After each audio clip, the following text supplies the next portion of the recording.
नमस्कार दोस्तों, मैं साधना सिंह अपने चैनल भक्ति सागर में आपका स्वागत करती हूं।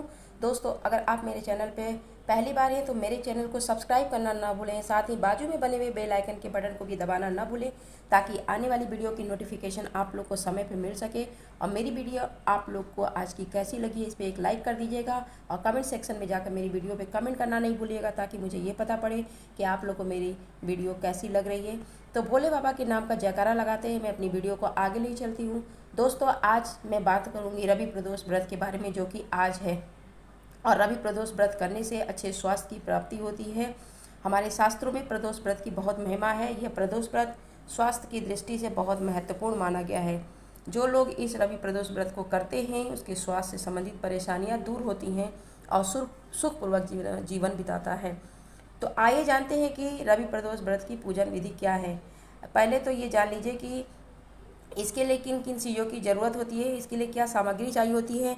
इसमें एक जल से भरा हुआ कलश चाहिए, एक थाली चाहिए होती है, बेलपत्र चाहिए होते हैं, भांग, धतूरा, सफ़ेद फूल, माला, आंकड़े का फूल, सफ़ेद मिठाई, सफ़ेद चंदन, धूप, दीप, सफ़ेद वस्त्र, आम की लकड़ी और हवन करने के लिए हवन सामग्री चाहिए होती है। इन सब चीज़ों की हमें ज़रूरत होती है।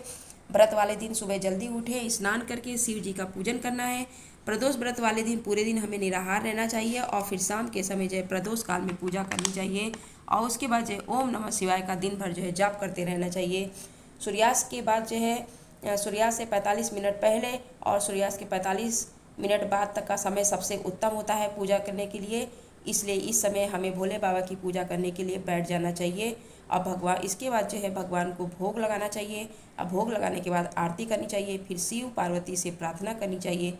और ध्यान रखिएगा कि प्रदोष व्रत में कभी भी नमक नहीं खाते हैं। ये था इनका संपूर्ण विधि। और रवि प्रदोष व्रत की कथा इस प्रकार से है। एक बुढ़िया थी, रविवार के दिन हमेशा अपने घर को गाय के गोबर से लिपती थी और शाम से पहले ही शिव जी की पूजा करती थी। पकवान और फलों से नैवेद्य लगाती थी और स्वयं प्रसाद खाती थी। इससे शिव जी और सूर्यदेव उस बुढ़िया के ऊपर बहुत प्रसन्न हो गए। उसके पास किसी भी प्रकार की कमी नहीं रही। उसकी संपन्नता को देखकर पड़ोसिन को उसके ऊपर बहुत ही ईर्ष्या हुई। उसने अपने मन ही मन में सोचा कि यह बुढ़िया मेरी गाय के गोबर से अपना घर लिपती है, इसी कारण इसको धन धान की प्राप्ति हुई है।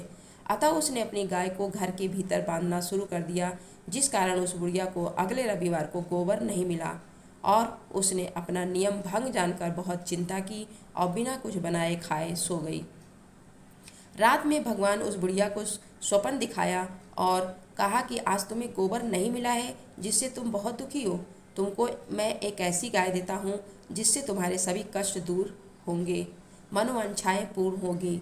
सुबह उस बुढ़िया ने देखा कि आंगन में एक बछड़े के साथ एक सुंदर गाय खड़ी है।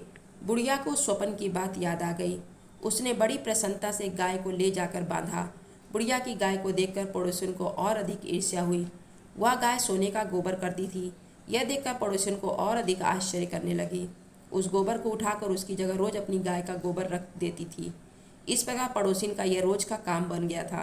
बुढ़िया को यह पता नहीं था कि उसकी गाय सोने का गोबर करती है। तब भगवान ने सोचा, इस प्रकार तो बुढ़िया को कुछ लाभ नहीं होगा। अतः एक दिन उसने बड़े जोर की आंधी चलाई। इससे बुढ़िया ने जो है उस गाय को जो है घर के अंदर बांधना शुरू कर दिया और अब अपनी गाय को भीतर बांधा। दूसरे दिन प्रातः देखा कि उसकी गाय सोने का गोबर करती है। तब से घर के अंदर ही गाय को बांधना शुरू कर दिया।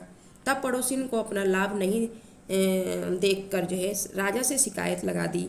उस बुढ़िया के पास एक गाय है जो सोने का गोबर करती है, उसे आप ले लें और प्रजा का पालन करें। राजा को यह बात जच गई। उस बुढ़िया की गाय मंगवा ली, किंतु भगवान की कृपा से उस गाय ने उस दिन सोने का गोबर नहीं करके साधारण गोबर किया। तब राजा ने उस बुढ़िया को बुलाकर पूछा कि क्या तुम्हारी गाय वास्तव में सोने का गोबर करती है? तब बुढ़िया ने कहा, महाराज, मैं प्रत्येक रविवार को एक घर लिपती हूँ, भगवान की पूजा करती हूँ, संध्या समय भोजन करती हूँ। उसी के प्रभाव से यह गाय मुझे मिली है। यह गाय सोने का गोबर करती रही है। पड़ोसिन के कहने से आपने मेरी गाय छीन ली है।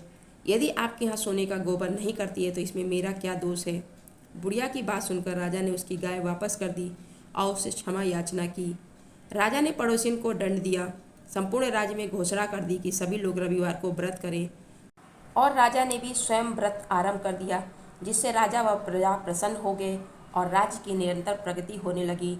धन धान आदि किसी प्रकार की कमी नहीं रही। तो दोस्तों, ये थी रवि प्रदोष व्रत की कथा। अगर आप लोग रवि प्रदोष व्रत को आज करते हैं तो इस कथा को सुनेंगे तो भोले बाबा की आपके ऊपर कृपा बनी रहेगी और साथ ही साथ माता गौरी का भी आशीर्वाद आप लोग को मिलेगा। धन्यवाद।